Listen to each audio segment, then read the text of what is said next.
नमस्कार दोस्तों, आप लोगों का फिर से स्वागत है आपके चैनल वन एग्ज़ाम .in पर। मैं भरत सिंह राठौड़ आपको टैक्सेशन का जो सबसे लास्ट वाला हमारा जो पार्ट है क्लास नंबर 12 जो मैं आज आपके सामने लेकर आया हूँ वो है returns and assessments. Right, GST हमारा पूरा हो चुका था और ये 12th क्लास है जिसमें रिटर्न्स और असेसमेंट्स है। एग्ज़ाम पर्पज़ के हिसाब से लीस्ट इम्पोर्टेंस है, लेकिन ठीक है, इससे क्वेश्चन आ सकते हैं। रीज़न बिंग इसमें रिटर्न्स की जो सेक्शंस है उसके ऊपर एमसीक्यू बन सकते हैं और एट द सेम टाइम इसी के ऊपर 139(1) सेक्शन क्या है, रिटर्न किसको भरना कंपलसरी है, राइट, और पैन कार्ड कहाँ अनिवार्य है, और आधार नंबर रिप्लेसमेंट कौन सी डेट से हुआ, मतलब पैन कार्ड की जगह आधार नंबर यूज़ कर लोगे तो भी काम चल जाएगा। इस तरीके के कुछ सवाल से, इस तरीके के कुछ रोचक जानकारियाँ हैं जो आपके लिए काम आ सकती है। तो इसी चीज़ को लेकर एमसीक्यू बनेगा जरूर, एक दो बनेगा, ज़्यादा की उम्मीद नहीं हो सकती। और वैसे भी इनकम टैक्स से इतने कितने एमसीक्यू बनेंगे तो इतने सारे चैप्टर्स है, तो सब में से एक दो जो मोस्ट इंपॉर्टेंट चैप्टर है वो स्पेशल 26 करके हमारा है, उसमें सारे सब्जेक्ट्स के जो मोस्ट इंपॉर्टेंट चैप्टर्स है उसको उसमें डाल दिया गया है। राइट, तो वो अपने टेलीग्राम के ऊपर भी उसको शेयर कर दिया गया है। और उसी के साथ तो ये लास्ट क्लास है अपनी इनकम टैक्स की, उसके साथ इनकम टैक्स हमारा ख़त्म हो जाएगा। और मैंने समय के अनुसार जो बताया था उसी तरीके से आपके वीडियोज़ भी एंड कर दिए है और ये सबसे लास्ट टॉपिक है। तो उसके बाद पता नहीं हम कब मिले, तो थोड़ा सा मन से और क्या बोलते हैं उसको, थोड़े से क्या बोलते हैं उसको, जोश के साथ इसको पढ़ेंगे। राइट, चलो रिटर्न्स और असेसमेंट। राइट, सेक्शन 139(1) बाद में पढ़ेंगे, पहले देखते रिटर्न्स है क्या। सर्वप्रथम हम क्या देखेंगे, रिटर्न्स क्या है। राइट, तो रिटर्न्स देखने के लिए आपको एक मिनट, हाँ चलो, रिटर्न्स क्या है देखो, मैंने जीएसटी पढ़ाया था तब भी बताए थे रिटर्न्स की भूमिका क्या है, जीएसटी के रिटर्न्स भी हमने देखे थे, उसकी ड्यू डेट्स भी देखी थी। राइट, रिटर्न्स क्या है, रिटर्न्स कुछ नहीं है, एक ऐसा फॉर्मेट है, सिंपल लेवल में समझिए तो उस फॉर्मेट के अंदर आपको सारी चीज़ें भरनी है। सारी चीज़ें यानी सबसे पहले तो अपना नाम, पैन कार्ड नंबर, नाम वाम, pan card number, address, email, phone number, सारी चीज़ें डाल दी। सेकेंड पार्ट जो सबसे मोस्ट इंपॉर्टेंट पार्ट है, उसके अंदर आपको क्या डालना है, उसके अंदर आपको ये डालना है कि आपने अगर बिज़नेस की इनकम हो तो बिज़नेस हेड के अंदर जो इनकम्स होगी वो डालोगे आप, सैलरी की हो तो डालोगे, हाउस प्रॉपर्टी होगी तो डालोगे, कैपिटल गेन कुछ हो रहा होगा तो परचेज कहाँ से की, सेल किसको कर रहे हो उसकी डिटेल सारी डालोगे। राइट, अदर सोर्स की इनकम है तो वो भी आप इसके अंदर शो करोगे उस रिटर्न के अंदर। रिटर्न्स का मतलब ये हो गया आप अपना असेसमेंट आप पूरा बता रहे हो कि भैया हमने इतना रुपये कमाए, इस तरीके से कमाए, और आपका जो प्रोविज़न है, आपके जो प्रोविज़न इनकम टैक्स, हम उसी के अकॉर्डिंग चलते हुए हमने हमारा कैलकुलेशन करके ये रिटर्न हम क्या कर रहे हैं, आपको सबमिट कर रहे हैं। और एज़ पर आपकी ड्यू डेट, जो ड्यू डेट आपने रखी उससे पहले सबमिट कर रहे हैं। हाँ, अगर उसके बाद भी सबमिट कर रहे हो, अगर उसके बाद भी कहीं सबमिट कर रहे हो तो आपको ये देखना है कि उसके बाद वाले सबमिशन में देखना पेनल्टी के साथ सबमिट कर रहे हो। अगर कोई पेनल्टी बनती है, कोई लेट फीस बनती है तो हम वो भी आपको दे रहे हैं और उसी तरीके से हम आपको सबमिट कर रहे हैं। राइट, सेक्शन 234A-B-C की जो पेनल्टीज़ है, जो इंटरेस्ट है, वो अपने चैप्टर, अपने TDS TCS जो मैंने एडवांस टैक्स का चैप्टर करवाया था उसी में भी मैंने चीज़ को समझाते हुए चलाऊँ और वहाँ पर भी मैंने समझाया, जो कि हमारे यूट्यूब चैनल पर अवेलेबल है और मैं ऐप पर भी उसको अपलोड करवा दूँगा। राइट, ये दो वीडियो और है तो वो भी आप उसमें करते जाओगे तो टोटल वीडियो हो जाएंगे 12वां वीडियो ये है, और 13 और 14 दो वीडियो मैंने ऑलरेडी अपलोड कर रखे हैं, वो सब मिला के टोटल अराउंड 14 वीडियो हो जाएंगे। राइट, तो रिटर्न्स का मतलब आप समझे। दूसरी बात, हमारे इंडिया में सिस्टम क्या है, हमारे इंडिया में सिस्टम है सेल्फ असेसमेंट सिस्टम है। क्या सिस्टम है, सेल्फ असेसमेंट सिस्टम। कुछ बेसिक बात है, ये समझ लो, बाकी सब चीज़ें आपको समझ में ईजीली आ जाएगी। सेल्फ असेसमेंट सिस्टम का मतलब ये हुआ कि हमारी गवर्नमेंट हम पे विश्वास करती है और बोलती है कि भैया टैक्स पेयर, भैया सिटीजन ऑफ इंडिया, हम आप पे विश्वास करते हैं कि आप हर चीज़ अपनी, जो आप रिटर्न के अंदर एक रिटर्न का परफॉर्मा दे दिया, आपको हमने एक नोटिफाइड परफॉर्मा दे दिया, उसी परफॉर्मा के अकॉर्डिंग आपको रिटर्न भरना है, अपना फाइल करना है और अपनी इनकम का असेसमेंट उसी परफॉर्मा के हिसाब से करना है। राइट, तो भैया सिटीजन ऑफ इंडिया, हम आप पे विश्वास करते हैं, आप हमारे भारत के नागरिक हो और हम आप पे इतना विश्वास करते हैं कि आप जो उसके अंदर चीज़ भरोगे वो सच ही भरोगे और हॉनेस्टी के साथ भरोगे, और हम उस पर किसी प्रकार के क्वेश्चन मार्क नहीं लगाते। और आपने जो भर दिया हमने उसको मान लिया, अगर आपने बोला कि सैलरी से मेरी इनकम 5 लाख की आ रही है तो हमने मान लिया। अगर आपने बोला बिजनेस से मेरी इनकम इस साल मेरी 3 लाख का घाटा है, प्रॉफिट नहीं हुआ, हमने वो भी चीज़ आपकी मान ली। लेकिन भैया थोड़ी सी ईमानदारी के साथ साथ थोड़ी सतर्कता भी रखनी पड़ेगी, आपको सारी बुक्स ऑफ अकाउंट और सारी चीज़ें मेंटेन करके रखनी पड़ेगी। हम नहीं, हमारे जो ऑफिसर्स है वो थोड़े बदमाश है, और हमारे ऑफिसर्स है वो क्या है, उनको अगर किसी को शक हुई तो वो फिर इंडिकेशन करेंगे, सरकार कहती है हम नहीं, हमारे ऑफिसर्स क्या करेंगे, अगर उन्होंने इंडिकेशन कहीं पे कर दिया, उन्होंने कहीं पे कह दिया कि भैया नहीं नहीं मुझे थोड़ा सा डाउट है, तो एक ऑफिसर से सरकार कहती है हमें कोई डाउट नहीं होता, हमने तो कह दिया सेल्फ असेसमेंट का मतलब आपने जो असेसमेंट किया वो आपकी तरफ से सेल्फ करो, हम हर किसी का, क्योंकि सरकार के लिए पॉसिबल नहीं है इतने सारे एम्प्लॉय इनकम टैक्स ऑफिस में लगाने के कि वो हर किसी का आकर क्या करे, असेसमेंट करे। तो उन्होंने बोल दिया इतनी बड़ी पॉपुलेशन है, आप अपना असेसमेंट खुद करें, स्वयं करें, तो सेल्फ असेसमेंट, राइट। हमारे जो ऑफिसर है अगर उनको कहीं पे भी आपके असेसमेंट में कहीं पे भी डाउट हुआ या कहीं पे भी उनको क्वेश्चन मार्क के कुछ लगा, अगर उनको डाउट हुआ, शक की किस्म के है, शक हो गया, तो भैया वो क्वेश्चन रेज करेंगे। वो क्या करेंगे, क्वेश्चन रेज करेंगे, आपसे करेंगे, सीधे सीधे, किसी ज़्यादा अखबार में नहीं छपाएंगे, सीधे सीधे आपको मेल करेंगे और बोलेंगे कि भैया जो आपने बिजनेस इनकम दिखाई है हमें थोड़ा सा डाउट है, क्योंकि हमारे सुनने में आया और हमारे पर्सनल सोर्सेज से पता चला है कि आपने इनकम इस बार ज़्यादा कमाई है। दूसरी बात, आपके बैंक ट्रांजैक्शन, जो सोर्सेज के अंदर बैंक ट्रांजैक्शन भी है, और बैंक ट्रांजैक्शन बोलता है आपकी सैलरी आपके खाते में आई है करीबन 10 लाख रुपए और आप बता रहे हो 6 लाख रुपए। तो हमें ये जो डिफरेंस है, हम आप पे शक नहीं कर रहे, आप बहुत ईमानदार लोग हो, लेकिन ये डिफरेंस है 4 लाख का, वो रिटर्न में आप हमारा शो नहीं हो रहा, रिटर्न में आपने 6 लाख दिखाए। तो ये 10 लाख की 4 लाख का ही के है या किस चीज़ के है, और इसका थोड़ा सा हमें क्या दे दो, आप क्लैरिफिकेशन दे दो। वो ऑफिसर बोलते हैं आप कोई दिक्कत नहीं, आप क्लैरिफिकेशन दे दो, हम आपकी बात तब भी मान लेंगे और हम आपके ऊपर क्वेश्चन रेज नहीं करेंगे। तो बोले ठीक है। फिर आप जब उनको जब आप जवाब देते हो, जब आप उनको किसी प्रकार के लेटर्स लिखते हो वापस कि भैया ये 4 लाख की ये इनकम है, ये मेरी सैलरी इनकम नहीं है, ये लोन इनकम है, और या फिर लोन इनकम क्या, लोन ले रखा है मैंने किसी से तो उसके अकाउंट से आ रखे हैं, या मैंने अपने एम्प्लॉयर के पैसे लोन लिया है तो उस तरीके से पैसा, कोई भी जो, अगर उस एओ को, अकाउंटिंग ऑफिसर असेसिंग ऑफिसर को, क्या नाम बोलते हैं हम आईटीओ को, इनकम टैक्स ऑफिसर को ज़्यादातर बोलते हैं असेसिंग ऑफिसर, जो आपका केस देख रहा है उसको बोला जाता है असेसिंग ऑफिसर। तो वो बोलते हैं कि असेसिंग ऑफिसर को अगर आपका जवाब सेटिस्फाई कर दिया, अगर उसको लग गया कि भाई आपने जो बातें बोली वो सच है और मैं इस बात पे बिलीव करता हूँ, तो वो रफा दफा कर देगा केस और बोल देगा ठीक है ओके आपने रिटर्न भरा, हमने इसको मान लेते और असेसमेंट इसका कर लेते, कंप्लीट कर लेते, राइट। लेकिन अगर फिर भी उसको किसी पॉइंट पे, किसी चीज़ पे, या आपके एविडेंस आपने बराबर पेश नहीं किया, आपने अकाउंट्स पेश नहीं की वहाँ पर, और किसी को उसको शक हुआ, तो वो किसी न किसी सेक्शंस में जो आगे उसके पास पावर है, उस पावर के अंदर, सेक्शंस के अंदर आपके खिलाफ ऑर्डर इशू कर सकता है, आपके खिलाफ असेसमेंट शीट इशू कर सकता है, राइट। वो पढ़ेंगे हम किस किस सेक्शन में कितनी करती है, हालांकि आपके एग्जाम पॉइंट ऑफ व्यू से इतनी इंपॉर्टेंट नहीं है, लेकिन मैंने कुछ सेक्शंस उसके नाम लिखे जो आपको समझ में याद रखने, बाई चांस क्वेश्चन आ जाए तो हम उसके लिए भी प्रिपेयर होके चले, राइट। तो आप समझे, सबसे पहली बात तो इंडिया में सिस्टम क्या है, सेल्फ असेसमेंट सिस्टम है। क्या सिस्टम है, सेल्फ असेसमेंट टैक्स सिस्टम, अभी पढ़ेंगे आगे, राइट।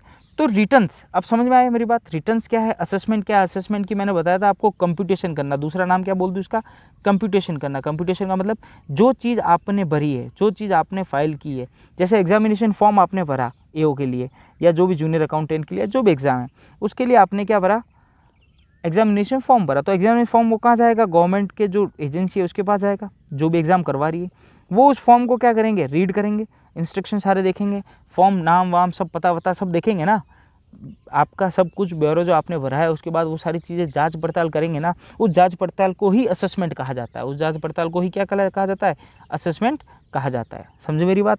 तो इसी तरीके से आपने जो फाइल किया रिटर्न, उन रिटर्न का क्या करती है गवर्नमेंट, हमारा डिपार्टमेंट, इनकम टैक्स डिपार्टमेंट क्या करता है, उनका करता है असेसमेंट करता है। क्या करता है, असेसमेंट, राइट। पहले तो आप खुद करते हो, उसको बोलते हैं सेल्फ असेसमेंट। फिर वो ईओ जो अकाउंटिंग ऑफिसर होता है वो आपके रिटर्न को असेसमेंट करता है, और उसको कहीं पे भी कोई तरह की प्रॉब्लम नहीं लगी तो वो असेसमेंट करके आगे प्रोसीड कर देता है, ठीक है। अगर उसको कहीं पे भी डाउट हुआ तो दे विल आस्क क्वेश्चन, आपसे क्वेश्चन पूछेंगे, आपको उनका जवाब देना अनिवार्य है, ठीक है।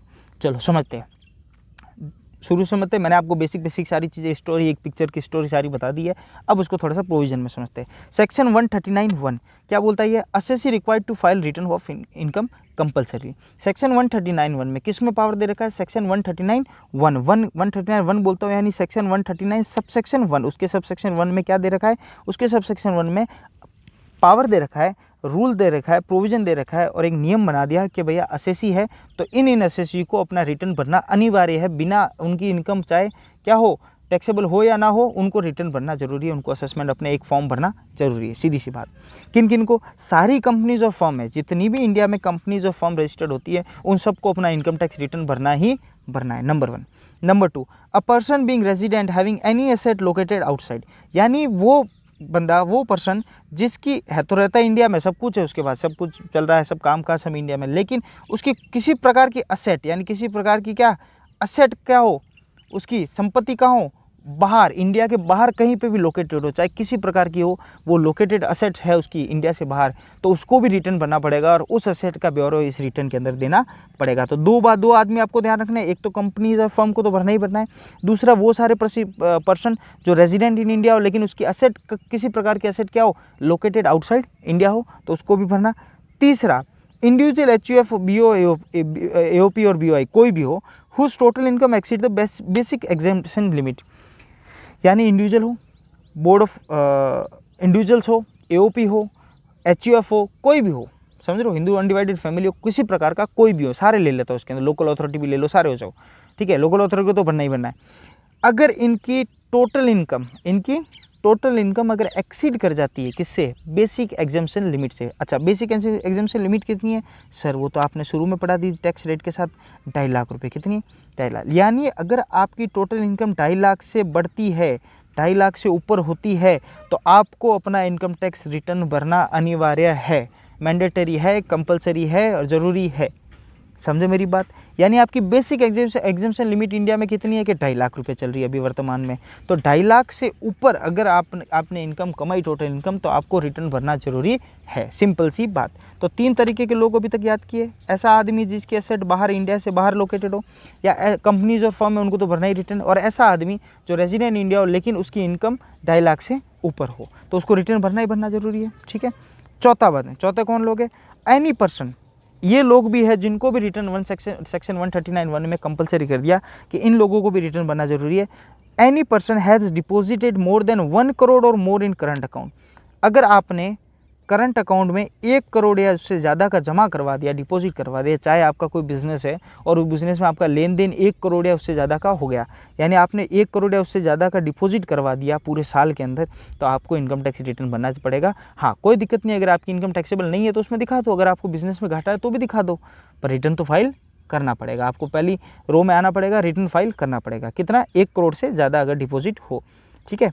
दूसरी बात, has incurred, any person has incurred expenditure of more than 2 lakh for travel to foreign country, अगर बाहर घूमने जा रहे हो, यहाँ तो आप रिटर्न भर ही नहीं रहे हो, ठीक है, और बाहर जा रहे हो, आप 2 लाख से ज़्यादा का खर्चा कर दिया आपने, बाहर जा रहे हो और उस पर, तो आपको रिटर्न भरना अनिवार्य है, चाहे आपकी इनकम टैक्सेबल हो या ना हो, चाहे आप इन ऊपर वाले 3 लोगों में आओ या ना हो, अगर 2 लाख से ज़्यादा अगर उन्हें फॉरेन कंट्री के अंदर एक्सपेंडिचर में खर्चा कर दिया, तो आपको क्या करना पड़ेगा, ट्रैवलिंग पर, तो आपको भी रिटर्न भरना पड़ेगा। और तीसरा आदमी, हैज़ इनकर एक्सपेंडिचर, आपने भी खर्चा किया more than 1 lakh toward electricity, अगर लाइट बिल आपने 1 साल के अंदर 1 लाख से ज़्यादा भर दिया, 1 साल के अंदर की बात करें, ईयरली बात करते हैं, मोर देन 1 लाख रुपीज़ अगर आपने लाइट बिल ही भरा है खाली, तो भैया आपको रिटर्न भरना पड़ेगा, अनिवार्य है, और आपको शो करना पड़ेगा उसमें कि भाई मैंने कितना लाइट बिल के लिए खर्चा किया।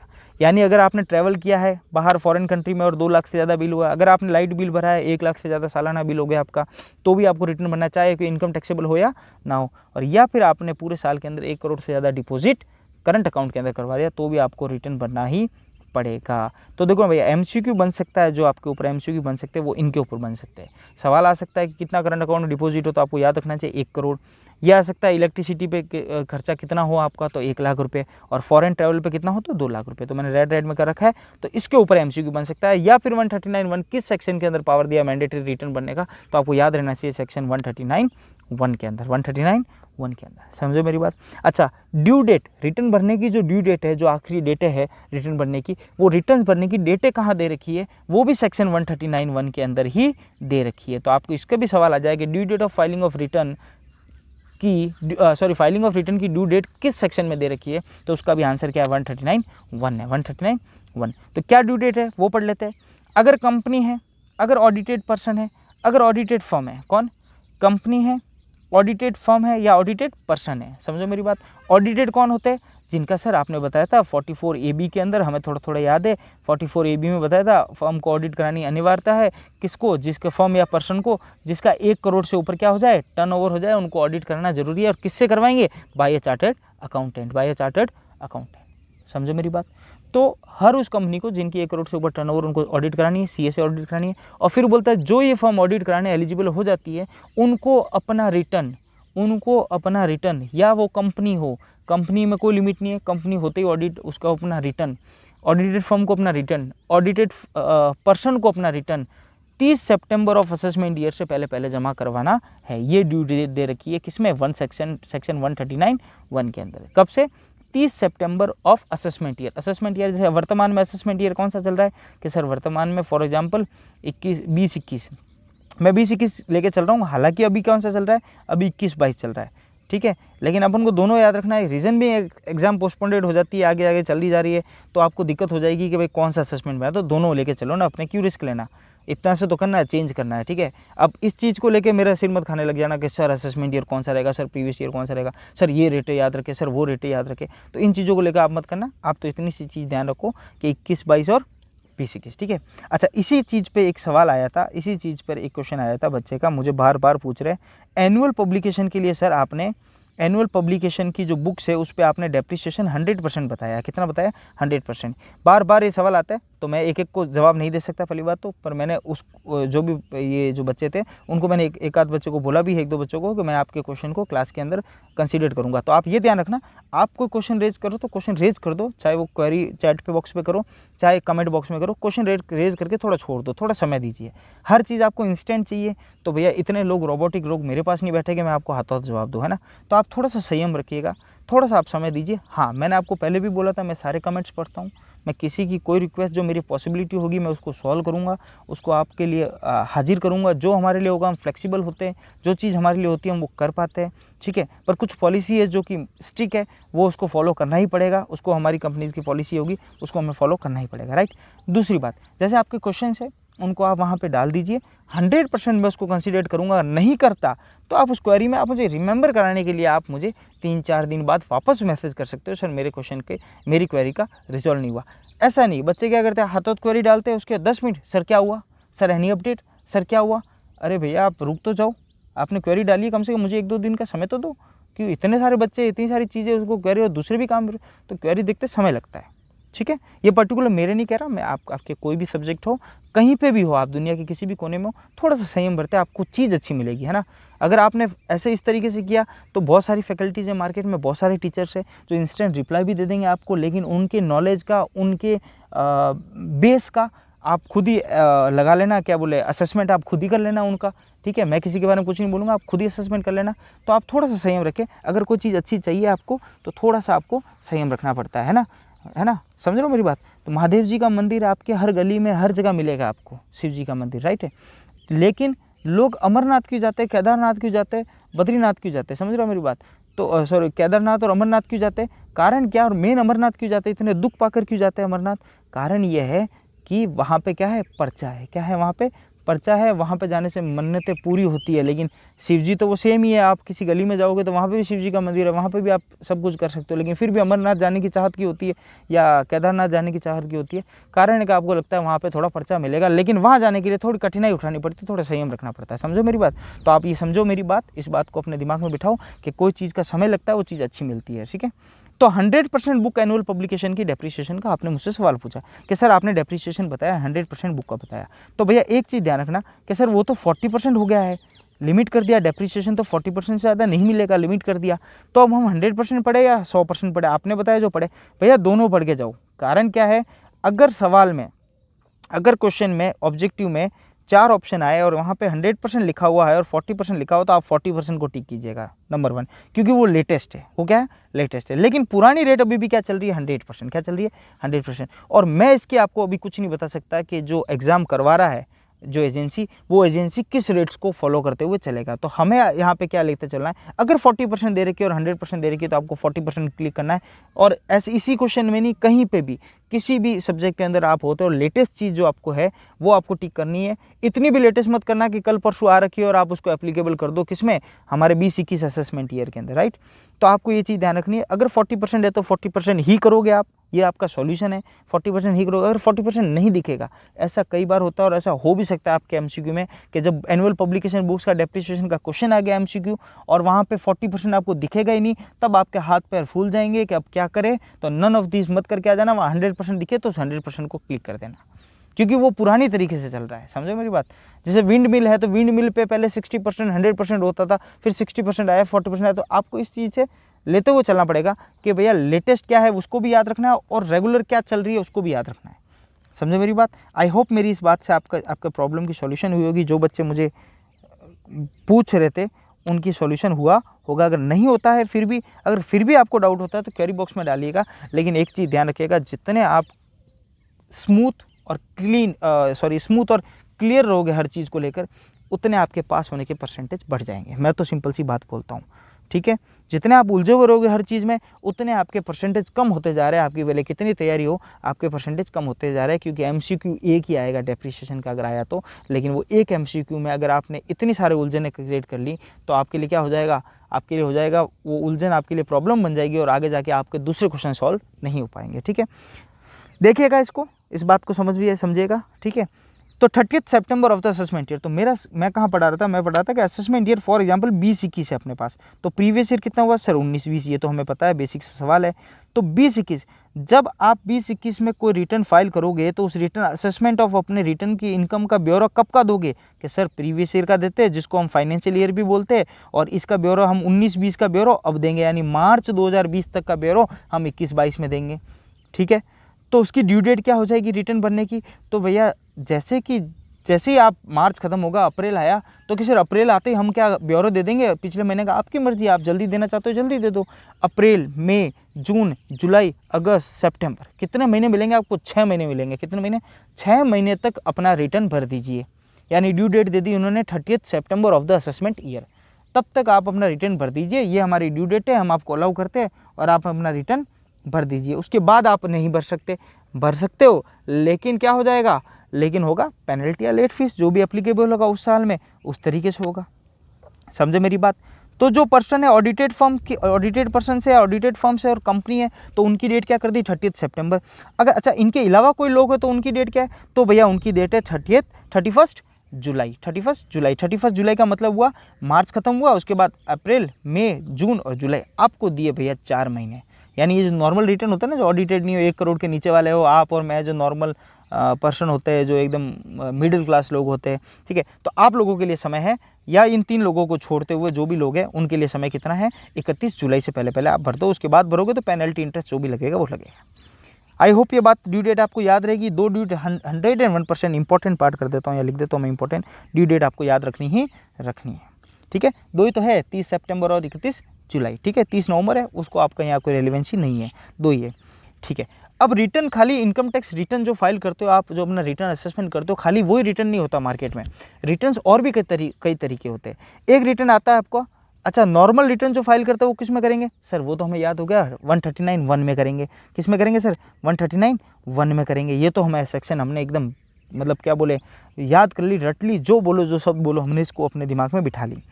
अच्छा सर ये क्या है, ये है रिटर्न ऑफ लॉस। ये क्या है, return of loss. Return of loss का मतलब हुआ कि an assessee can carry forward और set off his loss provided he filed the return under section 139(3). जब मैं बात करता हूँ 139(3) यानी 139 के सब सेक्शन कौन से, 3 सब सेक्शन के अंदर, right, with the due date of 139(1). क्या बोलता है ये बात, ये बोलता है कि जैसे जस्ट लास्ट चैप्टर हमने पढ़ा था, सेट ऑफ और कैरी फॉरवर्ड को पढ़ा था। किसको पढ़ा था, सेट ऑफ और कैरी फॉरवर्ड। उसमें हमने क्या बात पढ़ी थी, उसमें हमने पढ़ा था कि कोई भी आदमी जिसका लॉस हो गया, या तो वो क्या कर सकता है, दूसरे इनकम सोर्स से सेट ऑफ कर सकता है, या क्या कर सकता है, या वो जाके आगे कैरी फॉरवर्ड दूसरे साल के लिए कैरी फॉरवर्ड कर सकता है। यानी उस साल अगर प्रॉफिट हुआ तो वहाँ सेट ऑफ कर पाएगा, राइट।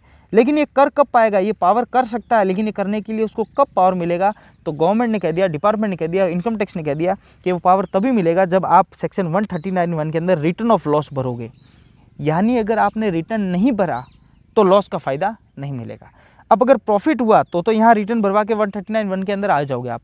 लेकिन अगर लॉस हो गया तो कहीं लिखा हुआ है क्या कि इस आदमी को लॉस के अंदर रिटर्न भरना, कहीं लिखा हुआ है इस सेक्शन में, नहीं। इसके लिए एक नई सेक्शन बना दी, सेक्शन 139(3). उसमें बोल दिया एक रिटर्न होता है लॉस का रिटर्न। अगर आपका इस साल लॉस है तो वो रिटर्न भरिए। अगर वो रिटर्न आपने भरा तो ही आपको अगले साल जाके क्या मिलेगा, सेट ऑफ कैरी फॉरवर्ड। अगर सर इस साल रिटर्न भरना ये चूक गए तो आपको सेट ऑफ कैरी फॉरवर्ड के प्रोविजन कहीं पे भी आपके लागू नहीं होंगे और आपको नहीं मिलेगा। तो सिंपल सी बात, अगर आपका लॉस हुआ है तो लॉस दिखाना पड़ेगा, लॉस हुआ है तो आपको बताना पड़ेगा लॉस हुआ। अगर बताओगे नहीं तो पता कैसे चलेगा, और नहीं पता चला तो भैया हम आपको आने वाले समय में जो लॉस का फ़ायदा है वो हम आपको नहीं देंगे, ना सेट ऑफ देंगे ना कैरी फॉरवर्ड देंगे। तो समझे मेरी बात। दूसरी बात आपको याद रखनी कि सेक्शन 139(3) किसका है, कि लॉस रिटर्न है। इतनी बात ध्यान रख लो, लॉस रिटर्न आता है आपको सारी बातें आपके दिमाग में क्लिक हो जाएगी।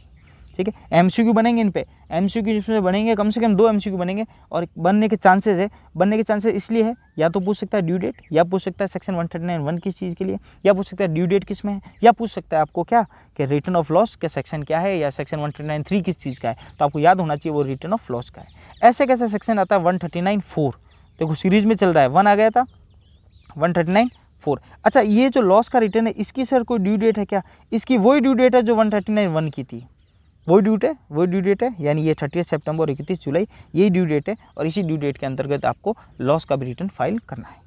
नेक्स्ट सेक्शन आता है सीरीज वाइज सेक्शन 139(4), इसको बोलते हैं बिलेटेड रिटर्न। क्या बोलते हैं? Belated return. बिलेटेड नाम से पता चलता होगा, बिलेटेड का मतलब हुआ जो लेट हो चुका है, जो रिटर्न लेट हो चुका है, यानी कहने का मतलब अगर 31 जुलाई तक आपने रिटर्न नहीं भरा, चूक गए आप किसी कारण, तो आप रिटर्न भर सकते हो, लेट फाइलिंग भी कर सकते हो रिटर्न की। लेकिन हाँ भैया, बिलेटेड के अंदर आपको पेनल्टी और इंटरेस्ट भी साथ में भरना पड़ेगा, वो मैंने आपको पहले कह दिया। हाँ, अगर सरकार उस समय किसी कारण, जैसे कोरोना काल या किसी कारण, किसी बीमारी के कारण, किसी डिजास्टर के कारण अगर माफ़ करती है सरकार या डिपार्टमेंट माफ़ करता है तो माफ़ हो जाएगा, अन्यथा आपको भरना ही भरना पड़ेगा।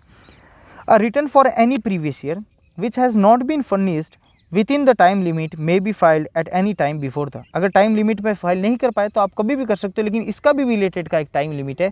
टाइम लिमिट क्या है? End of the relevant previous year. आप ये याद रखो मेन तो, क्या? And of the relevant assessment year, यानी सर असेसमेंट ईयर 2021 है, यानी इसका रिटर्न हम भर सकते हैं, सही रिटर्न 139 31 जुलाई, कितना माने 31 जुलाई 2020 तक हम इसको रिटर्न भर सकते हैं, सॉरी 2021 तक नहीं, 20 तक, सॉरी 2020 तक हम क्या कर सकते हैं?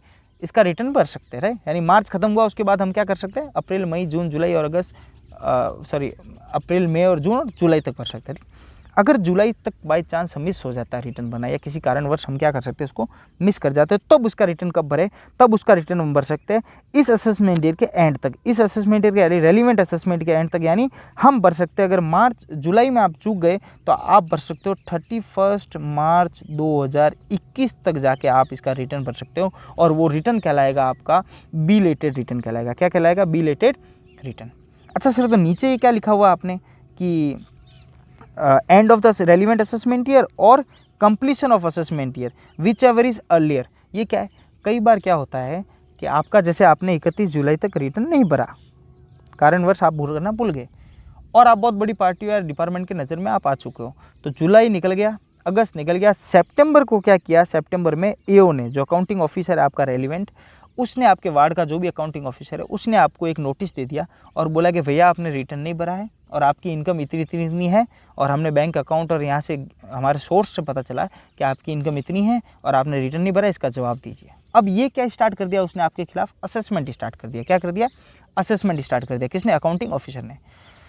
तो बिलेटेड रिटर्न कब तक भर सकते हैं? आप ये कह सकते हो कि हाँ सर हम भूल गए 31 जुलाई तक भरना, लेकिन हमारे पास बिलेटेड के अंदर हमारे पास समय है, तो हम बिलेटेड में क्या कर देंगे? आपका रिटर्न भर देंगे। बिलेटेड में हम क्या कर देंगे? ये रिटर्न भर देंगे, और 31 मार्च तक हमारे पास समय है और हम उससे पहले रिटर्न भर देंगे।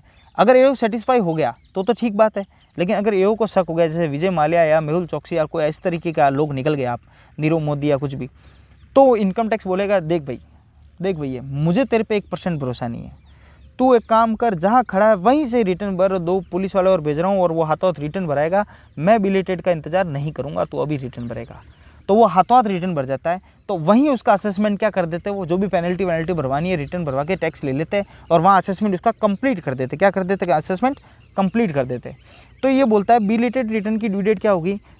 ऐसे तो ड्यू डेट कितनी है? End of the relevant assessment year, और अगर किसी केस में उसका कंप्लीशन ऑफ असेसमेंट पहले ही हो जाता है तो जो अर्लियर होगा वो समय उसका खत्म। अब क्या, जैसे उसका असेसमेंट कंप्लीट हो गया, क्या वो अब भी लेट रिटर्न भर सकता है? नहीं, अब तो रिटर्न भर दिया उसने और उसका रिटर्न ही लेट में भरवाया है, तो अब उसको क्या करना? बिलेटेड भरने का जो पावर है वो उसका चला गया। समझे मेरी बात? तो असेसमेंट, और आपको याद क्या रखना है, एग्जाम पर्पज से याद क्या रखना है ज़्यादातर, कि end of the relevant assessment year, यानी अगर 2021 की बात करो असेसमेंट ईयर की, तो इसका कितना हो जाएगा? 31 मार्च 2021 क्या हो जाएगा? इसका बिलेटेड रिटर्न की ड्यू डेट लास्ट हो जाएगी, राइट।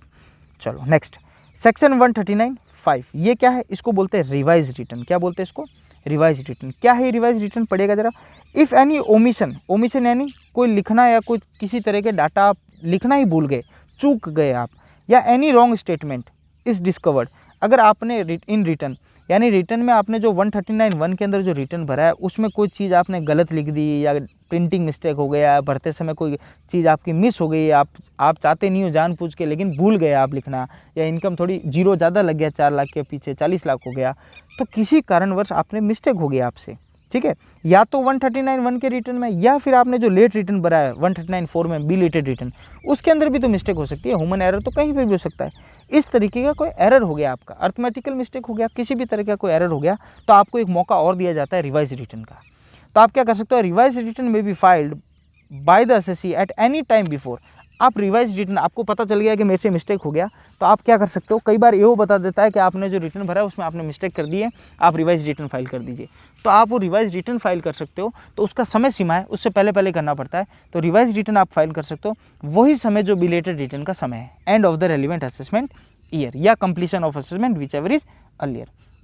यानी आप क्या कर सकते हो, आप उसी समय जो आपका जो समय जो 31, जैसे अपने केस में 31 मार्च 2021 है, तो इस 31 मार्च 2021 के समय से पहले आप क्या कर सकते हो, अपने रिटर्न को रिवाइज कर सकते हो, और उस रिवाइज रिटर्न में आप जो आपने गलतियां की है, जो किस प्रकार के आपके इशू हुए, जिस तरह से आपने कुछ चीज़ लिखना भूल गए हो, तो उसको आप सुधार करके वापस भर सकते हो, उसको बोला जाता है रिवाइज रिटर्न। क्या बोला जाता है उसको, रिवाइज रिटर्न, राइट। तो ये सेक्शन याद रखनी है। सेक्शन 139(1) के अंदर ओरिजिनल रिटर्न, 139(4) के अंदर क्या है, 139(3) के अंदर लॉस ऑफ रिटर्न, 139(4) के अंदर बिलेटेड रिटर्न, और 139(5) के अंदर रिवाइज रिटर्न। ये रिटर्न्स आपको याद रखना है, इनका नाम आपको याद रखना है, राइट। एमसीक्यू बनेगा तो इस तरीके से इनके ऊपर बन सकता है, ठीक है। अब एक सेक्शन आती है सेक्शन 139A। क्या आती है 139A? ये बोलता है pan number, permanent account number होता है। पैन नंबर आप सबको ज्ञात ही होगा, आप सबको पता ही होगा पैन नंबर होता क्या है। एक परमानेंट अकाउंट नंबर होता है जो इनकम टैक्स डिपार्टमेंट इशू करता है। कौन करता है, इनकम टैक्स डिपार्टमेंट इशू करता है हर उस आदमी को, इंडिविजुअल को या कंपनी को जो उसके लिए अप्लाई करता है कि भाई मुझे एक पैन नंबर की आवश्यकता है, और बिना पैन नंबर के रिटर्न भरा नहीं जाता, बिना पैन नंबर के रिटर्न भरा नहीं जाता, राइट। तो एक पैन नंबर लेना पड़ता है आपको इनकम टैक्स डिपार्टमेंट से, तो उसके लिए आपको एप्लीकेशन देना पड़ता है, जो भी उसकी रेलिवेंट एजेंसी है, ऑनलाइन होता है आज की तारीख में, तो आधार नंबर से लिंक्ड हो जाता है। तो आप क्या कर सकते हो, ऑनलाइन एप्लीकेशन डाल सकते हो पैन नंबर की, और पैन नंबर आप क्या हो जाएगा, इशू हो जाएगा आपको इनकम टैक्स डिपार्टमेंट से। जो पैन नंबर इशू हो जाएंगे वो आपके परमानेंट अकाउंट नंबर हो जाएंगे, और एक इंसान के एक ज़िंदगी में एक ही पैन नंबर इशू होते हैं, और वो ही उसके हमेशा चलते, वो उसके हमेशा चलते। क्या सर एक आदमी 2 पैन नंबर ले सकता है? नहीं ले सकता। अगर ऐसा करता है तो उसको 3 साल की जेल और 50,000 रुपये फाइन दोनों ही है। समझो मेरी बात। तो एक आदमी एक ही पैन कार्ड नंबर ले सकता है, अन्यथा दूसरे नहीं ले सकता, राइट। अगर सर इसका पैन कार्ड नंबर गुम जाए तो वो नया अप्लाई कर सकता है, और सेम पैन कार्ड नंबर से नया कार्ड बन के आ जाएगा, दूसरा नहीं आएगा, ठीक है। पैन कार्ड नंबर सेम होंगे। चलो, coating of pan is mandatory in all the document in the following transaction. अच्छा, पैन कार्ड लेना क्यों पड़ता है? क्योंकि ये फॉलोइंग जो अगर आप ये जो ट्रांजेक्शन करोगे, इनके अंदर पैन नंबर लिखना अनिवार्यता है, मैंडेटरी है, कंपलसरी है, इसलिए आपको पैन नंबर लेना जरूरी है। क्या क्या है, in all returns to any income tax authority, income tax authority की जो भी रिटर्न है, चाहे वो इनकम टैक्स रिटर्न है या और कोई भी रिटर्न है, तो उसके अंदर पैन कार्ड नंबर लिखना अनिवार्य है, जरूरी है, इसलिए पैन कार्ड नंबर होना चाहिए आपके पास। In all challan for the payment of any sum under act, इस एक्ट के तहत, इनकम टैक्स एक्ट के तहत किसी प्रकार का कोई चालान, पेमेंट का चालान कर रहे हो तो भी आपको इनकम टैक्स नंबर कोट करने पड़ेंगे, और इनकम टैक्स नंबर डालने ही पड़ेंगे। समझ लो ये आपके अकाउंट नंबर है, वही परमानेंट अकाउंट नंबर हो गया इनकम टैक्स के अंदर। इन ऑल डॉक्यूमेंट एज में भी सीबीटी नोटिफाइड, अगर सीबीटी नोटिफाइड कर देता है, सीबीटी कौन है sir, central board of direct tax, इसकी फुल फॉर्म भी कई बार पूछी जा चुकी है, ठीक है। तो सीबीटी अगर नोटिफाइड कर देता है तो वहाँ पे भी आपको पैन कार्ड नंबर कोट करने पड़ेंगे, डालने ही पड़ेंगे। कुछ एग्जाम्पल मैंने दिए, और भी एग्जाम्पल्स है, कुछ यहाँ पे लिखे जो इंपॉर्टेंट है वो है sale of the motor car, अगर मोटर कार आप बेचते हो तब आपको पैन नंबर होना अनिवार्य हो गया आज की तारीख में। बैंक में अकाउंट खोलना, बिना पैन कार्ड के अकाउंट नहीं खुलता है आज की तारीख में। डीमेट अकाउंट नहीं खुलता बिना पैन कार्ड के, तो पैन कार्ड होना अनिवार्य है। अगर होटल और रेस्टोरेंट बिल पेमेंट करते हो आप, और वो पेमेंट 50,000 से ज़्यादा हो जाता है, तो वहाँ पे भी पैन कार्ड नंबर जरूरी कर दे। यानी वो होटल वाला आपसे पूछेगा 50,000 से ज़्यादा पेमेंट हुआ तो सर आपका पैन कार्ड नंबर दीजिएगा ज़रा, आपका पैन कार्ड नंबर दीजिएगा ज़रा, तो ये पूछेगा। तो होटल और रेस्टोरेंट में पेमेंट, बिल का पेमेंट अगर 50,000 से ज़्यादा हो तो वहाँ पर भी पैन कार्ड नंबर जरूर मतलब कंपलसरी कर दिया। अच्छा, ये भी एक इंपॉर्टेंट पॉइंट है, नोट डाला मैंने कि 1/9/2019 यानी 1 सितंबर 2019 से क्या कर दिया कि इंटरचेंजेबिलिटी कर दी कि पैन कार्ड और आधार नंबर, अगर यहाँ पे इस होटल पेमेंट में आपको 50,000 से ज़्यादा है तो पैन कार्ड नहीं दे रहे हो तो आधार कार्ड तो आपको नंबर देना ही देना पड़ेगा। तो आधार कार्ड जहाँ जहाँ पैन कार्ड होगा वहाँ आधार कार्ड, अगर जहाँ जहाँ पैन कार्ड अनिवार्य है वहाँ आधार कार्ड नंबर से भी काम चल सकता है। तो इंटरचेंजेबिलिटी कर दी गवर्नमेंट ने और बोल दिया जहाँ जहाँ पैन कार्ड नंबर अनिवार्य है वहाँ आप आधार कार्ड नंबर से भी काम चला सकते हो।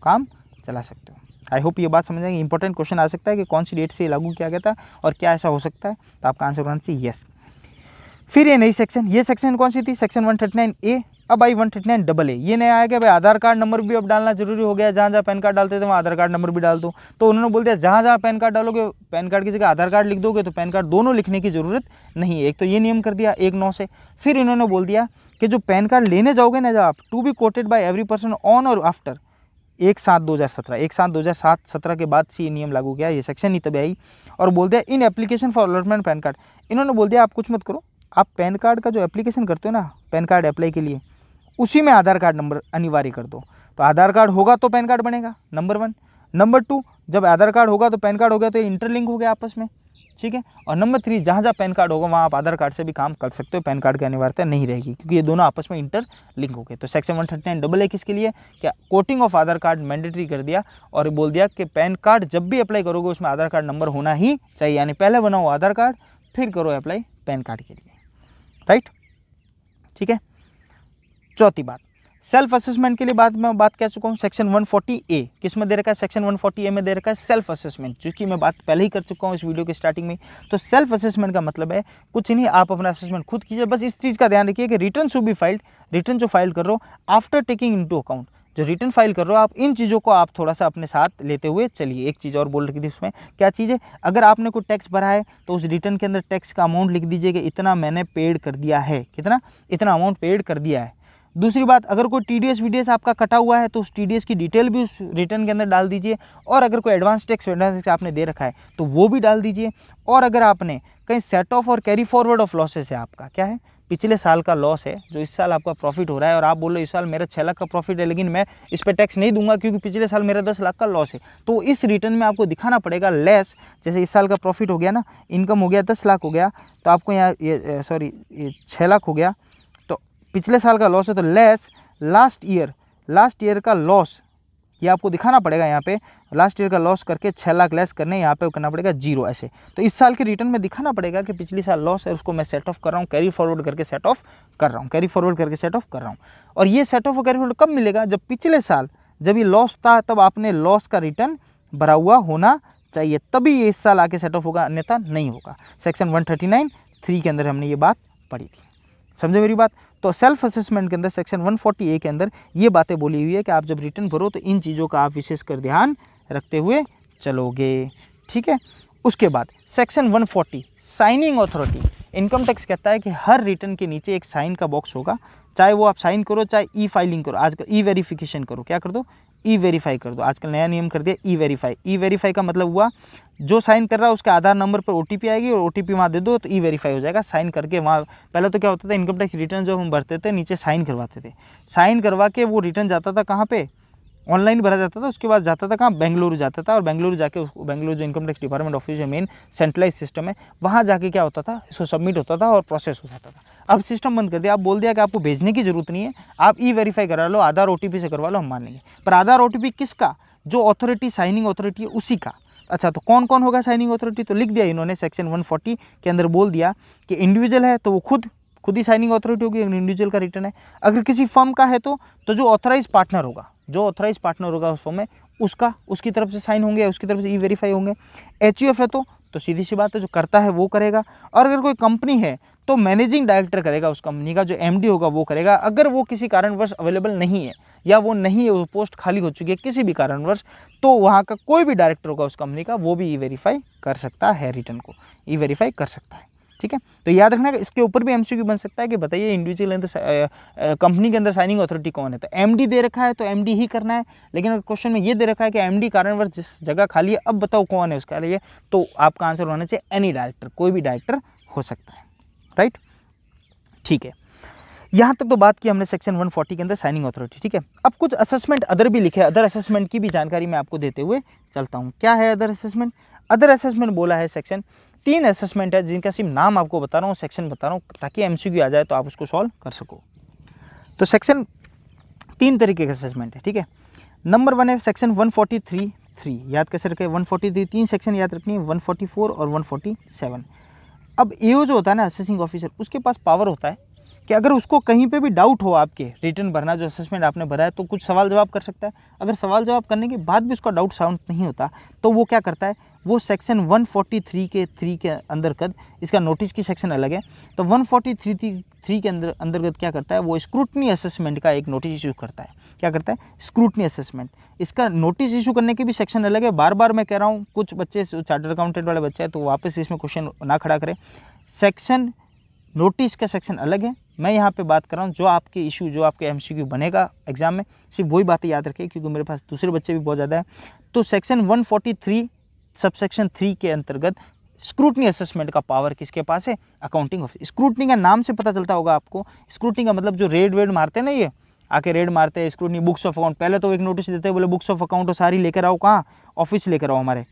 अगर नहीं आते तो वो क्या करते, रेड वेड मारते, उनके घर पर जाते। तो ये स्क्रूटनी असेसमेंट कर सकता है कौन, अकाउंटिंग ऑफिसर।